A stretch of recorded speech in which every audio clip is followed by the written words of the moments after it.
Hello students, आज हम एक हिस्ट्री का नया चैप्टर शुरू कर रहे हैं बिकॉज मैक्सिमम ने आप लोगों ने जो अपना कोर्स बताया उसमें when people rebel revolt of 1857 जो चैप्टर है वो सबके मैक्सिमम आ रहा है। तो हम कोशिश करेंगे इस चैप्टर को करने की। बड़ा चैप्टर है हिस्ट्री का, तो मैंने आपके लिए काफ़ी चीज़ें अभी से ही इसमें करी है। क्यों हुआ ये? अच्छा, आप पहले पढ़ चुके हैं हिस्ट्री या कोई भी चीज़ हम देखते हैं तो उसमें कॉज और इफेक्ट होता है। क्यों हुआ रिवोल्ट? तो उसके पीछे अपन ने वही थोड़ा सा हम बैक में जाएं। 1757 की बैटल ऑफ प्लासी, 1764 का बैटल ऑफ बक्सर, और फिर जो उसके बाद जो चीज़ें हुई, कंपनी का रूल था, उसमें क्या क्या चीज़ें हुई, तो वो सारे हम देखेंगे। कॉजेस भी है इसके अंदर, वो सारे पॉइंट्स को हम क्लियर करते चलेंगे जो आपके रिवोल्ट ऑफ 1857, हिंदी में इसको 1857 का गदर कहते हैं। तो मैंने क्या किया, आपके लिए पॉइंट वाइज इसको सेग्रीगेट कर दिया ताकि चीज़ें समझ में आ जाए। जिनके एनसीईआरटी की बुक्स हैं, जिनके एनसीईआरटी की बुक्स नहीं है, उनके भी समझ में ये चीज़ें आ जाए। तो जैसे पहला जो मोस्ट इंपॉर्टेंट कॉज है वो हम ले सकते हैं पॉलिटिकल कॉज। पॉलिटिकल कॉज यानी कि राजनीतिक कारण क्या थे। वो पॉलिटिकल कॉज में हम दो तीन नाम जो हमारे सामने आ सकते हैं, यहाँ मैं इसको एक्सप्लेन कर दूँ। पॉलिटिकल कॉज में तो लॉर्ड डलहौजी की जो स्कीम थी, वो लॉर्ड डलहौजी की जो डॉक्ट्रिन ऑफ लैप्स थी, डॉक्ट्रिन ऑफ लैप्स, ये ठीक है। लॉर्ड वेल्लेसली की सब्सिडरी अलायंस, ये स्कीम आप ले लें, ठीक है जी। Doctrine of lapse, subsidiary alliance Lord Wellesley की, और एनेक्सेशन ऑफ अवध, ये आप ले लें। ये एक बड़े इंपॉर्टेंट कारण बनते हैं। मतलब ईस्ट इंडिया कंपनी की जो पॉलिसीज थी हड़पने की ज्यादा से ज्यादा हिंदुस्तान को, लॉर्ड डलहौजी की जो डॉक्ट्रिन ऑफ लैप्स थी, गोद निषेध थी, उसके अंतर्गत ये था स्टूडेंट्स कि यदि किसी भी हिंदुस्तानी राजा महाराजा ठाकुर के खुद की औलाद नहीं होगी, क्योंकि पहले इतने मेडिकल प्रोविजंस नहीं थे, तो हमारे ज्यादातर बच्चे हो जाते थे, खत्म हो जाते थे। ब्रिटिशर्स ने इस कमी को पकड़ा, क्यों ज्यादातर क्या गोद ले लेते थे अपने किसी चाचा का, सर्वेंट का, उसको नॉमिनेट कर देते थे उत्तराधिकारी। लॉर्ड डलहौजी वैसे भी हिंदुस्तानियों से नफरत करता था और वो ज्यादा से ज्यादा हिंदुस्तान के एरिया को हड़पना चाहता था। तो उसने ये किया डॉक्ट्रिन ऑफ लैप्स। उसने ये कहा कि अब के बाद से जिस भी हिंदुस्तानी राजा महाराजा ठाकुर की खुद की जो है चाइल्ड नहीं होगा, उसको ईस्ट इंडिया कंपनी रियासत को हड़प लेगी। सतारा, संबलपुर, झांसी, उसको लॉर्ड डलहौजी ने डॉक्ट्रिन ऑफ लैप्स के अंतर्गत ही हड़पा था। आ गया समझ में? दूसरा, लॉर्ड वेल्लेसली की सब्सिडरी अलायंस। सब्सिडरी अलायंस मतलब लॉर्ड वेल्लेसली ने कहा कि ब्रिटिश की हिंदुस्तान के जितने राजा महाराजा रियासतें किंगडम हैं, उनको अपनी सेना रखने की, आर्मी रखने की जरूरत नहीं है, उसको खत्म कर दो। हमारी रेसिडेंसी वहां रहेगी, हमारे रेसिडेंसी, हमारी सेना की टुकड़ी आपकी किंगडम में रहेगी, आपकी हिफाजत करेगी, लेकिन उनका सारा रख रखाव, सारा ये सब कुछ आप वहन करोगे। मतलब चोर ये कह रहा है कि मैं आपके घर की हिफाजत करूंगा, आप मुझे खाना भी खिलाओ, पानी भी पिलाओ, सब मेरा ख्याल रखो। सेम वही काम यही था। एनेक्सेशन ऑफ अवध, अवध पे जिस तरीके से लॉर्ड डलहौजी ने कब्जा किया, वो भी बड़ी जबरदस्त वजह बनती है 1857 के क्रांति की। ठीक है स्टूडेंट, ये तीन प्रोमिनेंट रीजन है। बुक हमारे पास एनसीईआरटी की एज यूजुअल हाथ में है, उसमें अगर हम देखें तो कोई प्रोमिनेंट जो पॉलिटिकल पॉइंट्स हैं। अच्छा, फिर जिस तरीके से इल ट्रीटमेंट जो मुगल बादशाह, क्योंकि ब्रिटिशर ईस्ट इंडिया कंपनी के आने से पहले इंडिया में राज कर रहे थे मुगल्स, और बहादुर शाह जफर जो लास्ट मुगल गवर्नर जनरल थे, उनको लेके जिस तरह की बातें आ रही थी, जैसे 1849 में गवर्नर जनरल डलहौजी ने कहा था कि बहादुर शाह जफर की मृत्यु के बाद मुगल फैमिली को लाल किले से हटा दिया जाएगा। लाल किला सिंबल था हिंदुस्तान की बादशाह का, ये स्टेटमेंट। दूसरा, जो गवर्नर जनरल 1857 रिवोल्ट के टाइम पे जो गवर्नर जनरल था वो था कैनिंग। उसका ये कहना था कि बहादुर शाह जफर जो है वो लास्ट मुगल गवर्नर जनरल होगा, इसके बाद कोई मुगल बादशाह को रिकॉग्नाइज नहीं किया जाएगा। ये ऐसे स्टेटमेंट थे जिनसे कि ये मालूम पड़ गया था कि ईस्ट इंडिया कंपनी के जो इरादे हैं वो अच्छे नहीं हैं। फिर आता है पॉलिटिकल के बाद, अगर हम सोशल रिलीजियस, ये आपके दिया हुआ है पेजेंट एंड द सिपाही। सिपाही जो थे, अगर मैं मिलिट्री कारण इसमें हम कहें, सिपाही, ये भी एक मैं जोड़ देता हूँ, आपकी बुक में सिपाहीज को पहले दिया हुआ है, मैं रिलीजियस बता देता हूँ। ब्रिटिशर्स ने 1813 से, अगर हम देखें 1830 से और 1850 से जो है 1830 और 50 से क्रिश्चियन मिशनरीज को अलाउ कर दिया। हमने वो एजुकेटिंग सिविलाइजिंग द नेटिव वाले चैप्टर में देखा था। तो जो इंग्लिश एजुकेशन आई और जो क्रिश्चियन मिशनरीज आए, उससे हिंदुस्तानियों को, हिंदूज एंड मुस्लिम को ये लगने लगा कि ब्रिटिशर्स जो है वो अपना धर्म हम पे थोपना चाहते हैं और हिंदू मुस्लिम धर्म जो है वो खतरे में हो जाएगा। इनके क्रिश्चियन मिशनरीज के आने को इस तरीके से देखा गया। अच्छा, फिर ईस्ट इंडिया कंपनी के जो लोग थे, जो ब्रिटिशर्स यहाँ थे, वो हिंदू और मुसलमान धर्मों का मजाक उड़ा रहे थे, उनकी मौकरी कर रहे थे। तो इसको भी इस तरीके से देखा जाए। सामाजिक सोशल वही जो कस्टम्स थे, ट्रेडिशंस थे, जैसे ब्रिटिशर्स ने सती प्रथा को बैन किया, जैसे ब्रिटिशर्स ने चाइल्ड इन्फेंटिसाइड को बैन किया, तो ये थी तो अच्छी बात, लेकिन इंडियंस इसको इस तरीके से समझ रहे थे कि ये हमारे सामाजिक रीति रिवाजों में इंटरफेयर कर रहे हैं। तो ये चीज भी नफरत का एक कारण बनी। कमर्शियल में जो हमारे फार्मर्स के साथ जो इल ट्रीटमेंट हो रहा था, जिस तरीके से पेजेंट्स के साथ इल ट्रीटमेंट हुआ, Mahalwari settlement, permanent settlement, ryotwari settlement से जिस तरीके से हमारे किसानों का शोषण हुआ, एक्सप्लॉयटेशन हुआ, उन्हें बहुत ज्यादा गरीब बना दिया गया, इससे भी बहुत एक कारण उठा 1857 के रिवोल्ट का। आ गया स्टूडेंट समझ में? अब सिपाही, जो मैक्सिमम सिपाही थे ईस्ट इंडिया कंपनी में, जो सिपाही थे वो थे अवध से, वो थे बंगाल से, मैक्सिमम अवध और बंगाल से आते थे। तो ज्यादा एक्सप्लॉयटेशन ब्रिटिशर्स का जो है वो इन इलाकों में हो रहा था। किसान यहाँ ज्यादा हाल खराब था, तो वो अपने ही सगे संबंधियों को जब इस तरीके से देख रहे थे तो उनके अंदर क्रांति का विचार आया कि हम ये नहीं करेंगे। दूसरा, हिंदुस्तानी सिपाहियों के साथ जिस तरीके से ब्रिटिशर्स इल ट्रीटमेंट करते थे, बुरा व्यवहार करते थे, ब्लडी डार्की, ब्लडी, इस तरीके से उन्हें बुलाते थे, उनके धर्म में उनको टीका लगाने से मना कर दिया, मुसलमान सैनिकों को दाढ़ी रखने से मना कर दिया, तो सिपाहियों का भी कारण बना। फिर बुक में दिया हुआ है एक, हमारे जो खासकर हिंदू ब्राह्मण सैनिक थे वो समंदर पार यात्रा को करना जो है वो अपने धर्म के खिलाफ मानते थे, लेकिन 1824 में ईस्ट इंडिया कंपनी ने जबरदस्ती कानून बनाया कि हिंदुस्तानी सिपाहियों को बर्मा में जाना पड़ेगा, जो आज का म्यांमार है। तो ये जो उनको अपने धर्म के खिलाफ लगा, एक ये कारण था। 1856 में एक उन्होंने कानून बनाया कि जिसके अंतर्गत ये जरूरी था 1850 में कि हर नए सिपाही को बाहर विदेश में जाके लड़ाई लड़नी पड़ेगी। तो ये सारे कॉजेस थे, पॉलिटिकल, रिलीजियस, सोशल, कमर्शियल, सिपाही के मिलिट्री कारण जो थे, जिनकी वजह से हुआ। और फिर वो सडन जो एक्सप्लोजन था, जिसको हम एक इमीडिएट कॉज कह सकते हैं, इमीडिएट कॉज, वो भी यहाँ मैं आपको डिस्कस कर देता हूँ। वो क्या था? वो था ग्रीस्ड कार्ट्रिजेस। एनफील्ड राइफल जो थी नई उन्होंने लॉन्च करी, उसमें जो उसका कारतूस था, उस कारतूस को मुंह से छीलना पड़ता था और डालना पड़ता था। तो ये अफवाह, ये रूमर उड़ गई कि जो उसका रैपर है वो गाय और सूअर की हड्डियों से मिलकर बना है। काव हिंदुओं के लिए पवित्र थी, हराम की, और पिग का मीट इस्लाम में खाना वर्जित है, जिसे पोर्क कहते हैं। तो हिंदू और मुसलमान सिपाहियों के लिए ये धर्म के खिलाफ था कि वो जाके ग्रीस कार्ट्रिजेस को मुंह पर लगाएं। आ गई बात समझ में? तो ये सारे ये इमीडिएट कॉज बन जाता है। इसको आप रिलीजियस में, मिलिट्री में भी डाल सकते हो। हमने क्या देखा? Political cause. पॉलिटिकल कॉज में लॉर्ड डलहौजी की policy, doctrine of lapse, Lord Wellesley की subsidiary alliance, annexation of Awadh, Awadh को जिस तरीके से कब्जा किया गया। हमने रिलीजियस कॉज देखा, धर्म के क्या कारण हमने देखे। हमने देखा कि जिस तरीके से ब्रिटिशर्स जो क्रिश्चियन मिशनरीज को अलाउ किया, वेस्टर्न एजुकेशन सिस्टम किया, मीडियम ऑफ इंग्लिश उन्होंने इंट्रोड्यूस किया, तो इससे जो हिंदुस्तानी नेटिव्स थे उनको लगा कि उनका धर्म खतरे में है। सोशल, जिस तरीके से हमारे कस्टम्स, हमारे रीति रिवाजों को इंफीरियर बताया जाने लगा और कहे जाने लगा कि आप ब्रिटिश सिस्टम को अपनाइए, ब्रिटिश तौर तरीकों को अपनाइए, तो सामाजिक चीजों को भी एक बहुत बड़ी चीज माना गया। हमने लॉर्ड मैकॉले के स्टेट्समैन और इन सब के देखे। कमर्शियल क्या थे?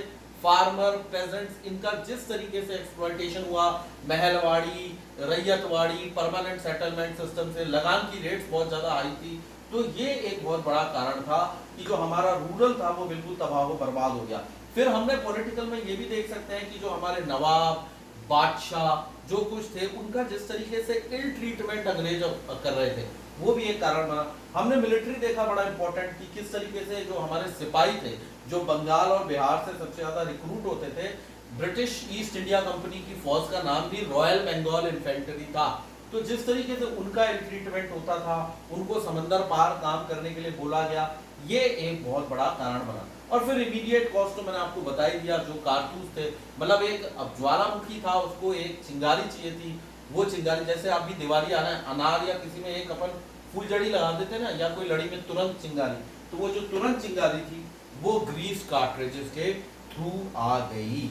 ठीक है। फिर एनसीईआरटी बुक में माझा प्रवास और फ्रॉम सिपवाड टू सिबेदार, ये दो उल्लेख हैं डिस्क्रिप्शंस के, आई विटनेसेस के।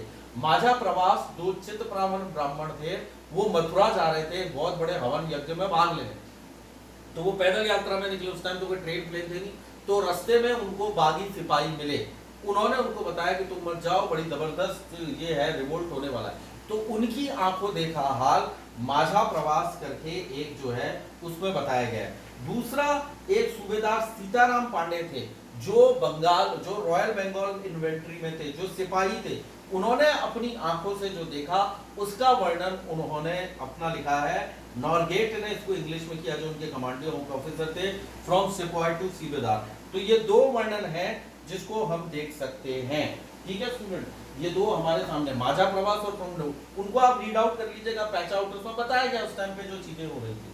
ठीक है स्टूडेंट, तो ये हमने पॉलिटिकल देख लिया। अब हम इसकी स्प्रेडिंग देखेंगे कि किस तरीके से एक म्यूटिनी, बगावत, म्यूटिनी कहते हैं सिपाहियों की बगावत को, कि किस तरीके से म्यूटिनी जो है वो पॉपुलर रेबेलियन बन गई।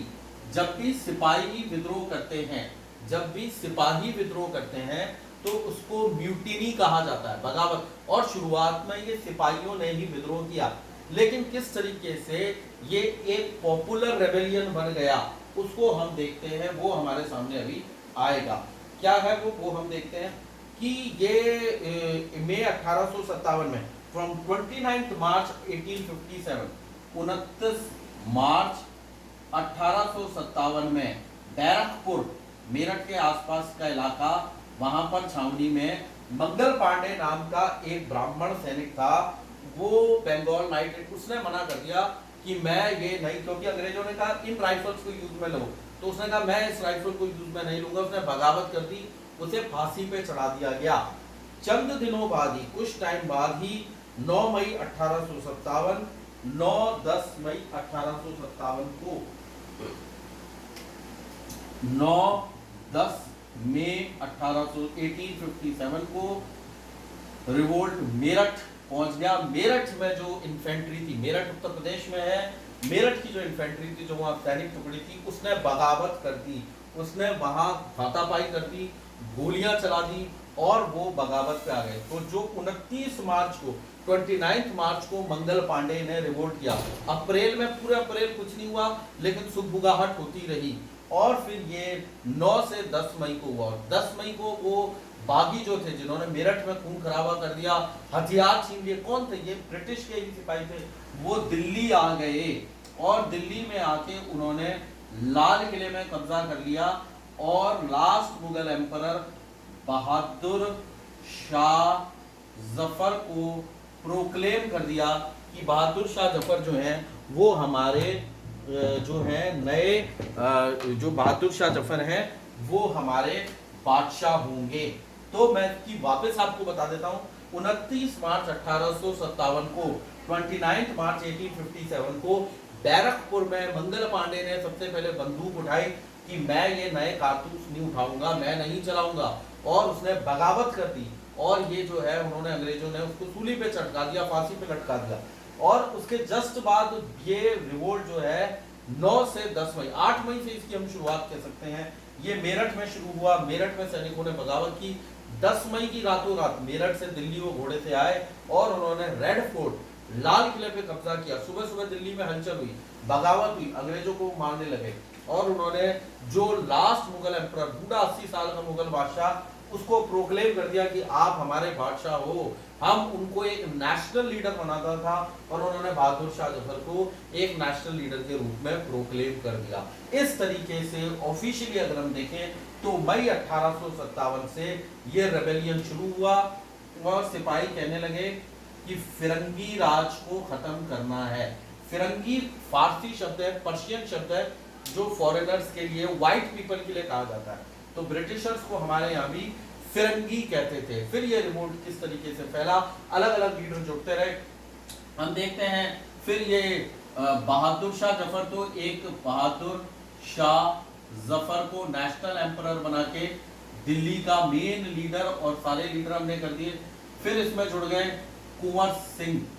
कुंवर सिंह ये थे बिहार में, ये पुराने जमींदार थे, क्योंकि ब्रिटिश राज से जमींदार, तालुकदार, किसान कोई भी कुछ नहीं था।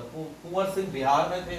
एक जबरदस्त लीडर और थे बख्त खान, ये बरेली में आ गए, इन्होंने बरेली में शुरू कर दिया। नाना साहब, ये बड़े इंपॉर्टेंट थे नाना साहब, अंग्रेजों ने इनकी पेंशन बंद कर दी थी, इन्हें पेशवा मानने से इनकार कर दिया था। इन्होंने कानपुर में रिवोल्ट शुरू किया, वहां से अंग्रेज जो रेसिडेंसी थी उन पे किया और अपने आप को पेशवा डिक्लेयर कर दिया। इनके मिलिट्री जनरल तात्या टोपे थे, इनके मिलिट्री जनरल, वो भी बड़े जबरदस्त थे। उन्होंने कानपुर और मध्य प्रदेश के इलाके में रिवोल्ट को भड़काया, आग लगाई।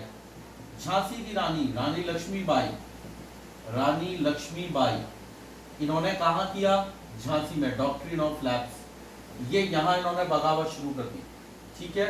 उसके अलावा नीमच, यहाँ रिवोल्ट हुआ। नसीराबाद, ये राजस्थान का इलाका, कोटा, यहाँ रिवोल्ट शुरू हुआ। तो इन सारों में जो प्रोमिनेंट रिबेल सेंटर्स थे स्टूडेंट, वो थे दिल्ली, लखनऊ, बरेली, कानपुर, ये प्रोमिनेंट रिवोल्ट के सेंटर थे। लखनऊ में तो उन्होंने जो रेसिडेंसी क्या होती थी, मैंने आपको बताया, जो सब्सिडरी अलायंस हुआ था उसके अकॉर्डिंग ब्रिटिश छावनी जो रेसिडेंसी थी, लखनऊ में तो रेसिडेंसी में आग लगा दी, अंग्रेज सैनिकों को मार डाला। तो ये बड़ा जबरदस्त हो, ये सारे थे। उसके अलावा महारानी अवंतीबाई भी थी, मांडले जो इलाका है वो भी एक थी। तो ये सारे लीडर्स, अचानक गदर शुरू हुआ। इसमें क्या होता था, लूटपाट होती थी, अंग्रेजों को मार दिया जाता था, उनके बच्चे और इसमें, और उन्हीं के हथियार लूट लिए गए। अंग्रेजों ने नहीं सोचा था, ईस्ट इंडिया कंपनी। और फिर एक टाइम पे क्या हुआ, क्योंकि देखो अंग्रेज यहाँ पर पॉपुलेशन की क्वांटिटी के हिसाब से देखें तो इनके पास ज्यादा नंबर था, पॉपुलेशन था। तो इस तरीके से ये रेवोल्यूशन जो रेबेलियन था वो बढ़ता गया। मई से कम सितंबर तक कई जगह तो इन्होंने हरा भी दिया। कई, एक और है मौलवी अहमदुल्ला शाह, मौलवी अहमदुल्ला, ये भी बरेली और इसके आसपास के जो इलाके हैं, फैजाबाद, बरेली के आसपास, तो आप देख सकते हैं अवध में सबसे ज्यादा फैला। जो आज का उत्तर प्रदेश हम कहते हैं, अवध हम उत्तर प्रदेश को कहते हैं आज का, तो वहां पर ये ज्यादा फैला। इस तरीके से इसके सेंटर और लीडर हुए। और अंग्रेजों को एक स्टेज पे, आप एनसीईआरटी किताब में कमांडर इन चीफ को टाइलर लेटर भी लिखता है कि मुझे लग रहा है कि हम, क्योंकि हमारी क्वांटिटी कम है इनके कंपैरिजन में, लेकिन अल्टीमेटली हिस्ट्री को जो डिसाइड होता है वो डिसाइडिंग फैक्टर होता है। बुक में आपकी जो जो चीजें दी हुई हैं पहले उनको देख लेते हैं। मेरठ से दिल्ली किस तरीके से कब्जे हुए, चीजें हुई, रेबेलियन कैसे फैला।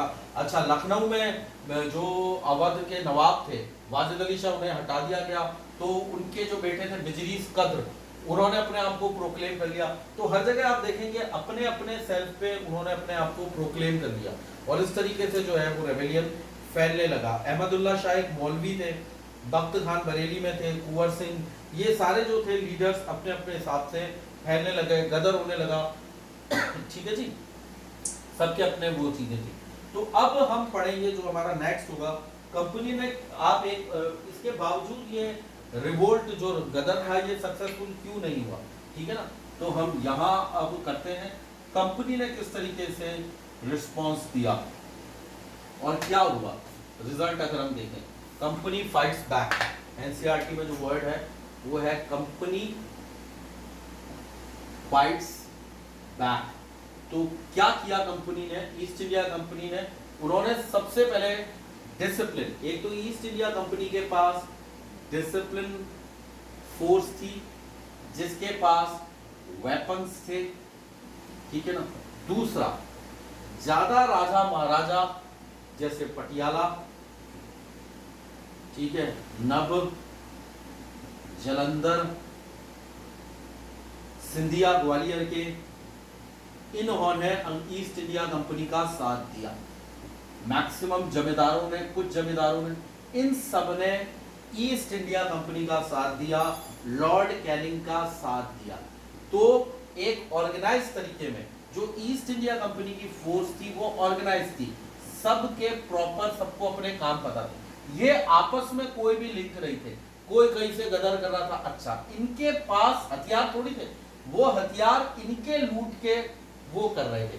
तो ईस्ट इंडिया कंपनी ने एक प्रॉपर स्ट्रेटेजी बना के तरीके से, फिर इनके पास ऑफिसर थे बढ़िया बढ़िया, हडसन, कैपेबल, नील, इन्होंने एक स्ट्रेटेजी बना के प्रॉपर प्लानिंग, फिर इनको इंग्लैंड से डायरेक्ट मदद मिली, रिक्रूटमेंट, फौज, पैसा, ये सब इनके साथ थे। तो सितंबर 1857 से इन्होंने कुचलना शुरू किया, पहले दिल्ली पे कब्जा किया, फिर धीरे धीरे धीरे धीरे जब उन्होंने जबरदस्त, मतलब ब्रिटिश ईस्ट इंडिया कंपनी ने जो विद्रोह का जवाब दिया वो इतना खतरनाक और डरावना था कि आप सोच भी नहीं सकते। बागियों को पकड़ पकड़ के तोप से उड़ा दिया, वो एक डर महसूस कराना चाहते थे। दिल्ली पे कब्जा किया, बहादुर शाह जफर और उसके बच्चों को पकड़ा, बहादुर शाह जफर ने कहा कि मेरे बच्चों को वो छोड़ देना, उनका ठीक है। उसी के सामने लाल किले में आज भी पूरी दरवाजा, उनको गोली से उड़ा दिया। उसको बहादुर शाह जफर को और उसकी क्वीन जो थी जीनत महल, उसे पकड़ के रंगून, बर्मा, म्यांमार में भेज दिया, जाओ। कुंवर सिंह बिहार को कहीं से पकड़ के अरेस्ट करके फांसी पे लगा दिया, बख्त खान को पकड़ लिया, नाना साहब को चारों तरफ से घेर लिया, भाग गए, नेपाल भाग गए। तात्या टोपे को अप्रैल 1858 में अरेस्ट कर लिया। मतलब 18 अप्रैल 1858 तक आप ये कह सकते हैं कि पूरी तरीके से उन्होंने, रानी लक्ष्मीबाई की यूरोप से जबरदस्त लड़ाई हुई थी जून के महीने में, उनको खत्म कर दिया। तो उन्होंने पूरी तरीके से रिवोल्ट को जबरदस्त वेंजेंस, उनको एक बदला लेने की थी। ईस्ट इंडिया कंपनी के ऑफिशियल्स ने इसको कहा कि इनकी हिम्मत, जो हमारे जूते साफ करने वाले हैं, इंफीरियर हैं हमसे, ये इनकी, और फिर वो जानते थे कि ये एक नहीं है। उन्होंने कहा कि मैक्सिमम ये लोग तो हमारे साथ है, ठीक है ना। तो इस वजह से ईस्ट इंडिया कंपनी को इस विद्रोह को कुचलने में कोई जरूरत नहीं पड़ी। और फिर ये पूरे इंडिया में तो रिवोल्ट हुआ ही नहीं था, पूरे हिंदुस्तान में तो हुआ ही नहीं था, सिर्फ अवध में, दिल्ली में और लखनऊ, अवध के ही इलाकों में हुआ था। मैक्सिमम हिंदुस्तान के बड़े बड़े राजा महाराजाओं ने ईस्ट इंडिया कंपनी का साथ दिया। अब इससे क्या हुआ, सबसे पहले एक्ट ऑफ 1858 से इसके रिवोल्ट को कुचलने के बाद ईस्ट इंडिया कंपनी का राज खत्म हो गया और क्वीन विक्टोरिया क्वीन हो गई हिंदुस्तान की। यानी कि ईस्ट इंडिया कंपनी का राज खत्म हो गया और हिंदुस्तान को डायरेक्ट ब्रिटेन, इंग्लैंड अब कंट्रोल करने लगा। दूसरा, उन्होंने पास किया मिलिट्री का कि हिंदुस्तान के में सैनिकों को कम किया जाए, हिंदुस्तानी सैनिकों को कम किया जाए, यूरोपियन सैनिकों को ज्यादा डाला जाए। और बंगाल और बिहार से उन्होंने, बंगाल और अवध से सैनिकों को लेना बिल्कुल बंद कर दिया और नए इलाकों से गोरखा, सिख, पठान, इनको रेजिमेंट्स में भर्ती किया, इनको हटा दिया। उन्होंने कहा नहीं, ये गद्दार है, कभी भी हम पे हमले कर सकते हैं। उन्होंने रिलीजन को लेकर ये सख्त कहा कि जो भी ये धर्म के हैं उनका मजाक उड़ाना बंद करें, उनके धर्म को रेस्पेक्ट करें। ये क्योंकि वो, उन्होंने भी सबक लिया ब्रिटिशर्स ने। और ये जो लोग थे जिन्होंने इनकी मदद करी, इनको बाकायदा रिवॉर्ड्स दिए, इनको अपना बेस्ट जो है बनाया। तो स्टूडेंट्स, ये हमारा चैप्टर फिनिश होता है। मैंने काफ़ी कुछ इसमें जो जो था वो सारा आपको बता दिया, जो जो इसके अंदर चीज़ें थी, कंपनी ने किस तरीके से फाइट बैक किया, किस तरीके से देखो ये सारी चीज़ें करी, कानपुर को किस तरीके से जीता, दिल्ली को किस तरीके से जीता, ये सारे पॉइंट्स जो थे मैप में आप देख सकते हैं। इंपॉर्टेंट मैंने सारे बता दिए, मेरठ, बरेली, फैजाबाद, उत्तर प्रदेश और के जो इलाका था वो। और साथ ही साथ उस टाइम पे चीन में भी एक हुआ था ताइपिंग रेबेलियन, जो चीन का था, उसने एक नए किंगडम को, एक क्रिश्चियनिटी, उसने ये ताइपिंग जो था वो चीन से बुद्धिज्म खत्म करना चाहता था और क्रिश्चियनिटी को करना चाहता था, लेकिन उन्होंने इसको हटा दिया और किंग डायनेस्टी को, वही कॉलोनियल्स के खिलाफ ही था। तो खैर आप तो इसकी तरफ ध्यान देना, कोई भी ऐसा पॉइंट नहीं है, ऐसा नहीं है जो हमने इसको नहीं किया हो, सारी चीज़ें मैंने आपको बता दी। ये हमसे क्यों जीते, ये आपका सवाल है। ईस्ट इंडिया कंपनी क्यों जीती? बिकॉज ये इनके they had discipline, they have the military with them, they have weapons with them, they had everything with them, and in comparison to them they were united, they were not united. इनके पास तो हथियार ही नहीं थे। अच्छा, इनके पास technology थी, इनके पास Telegram था, पोस्ट, ये सारी चीजें थी। तो इन सब चीजों को देखकर हम ये कह सकते हैं कि इस तरीके से हिस्ट्री का एक महान इतिहास खत्म हुआ।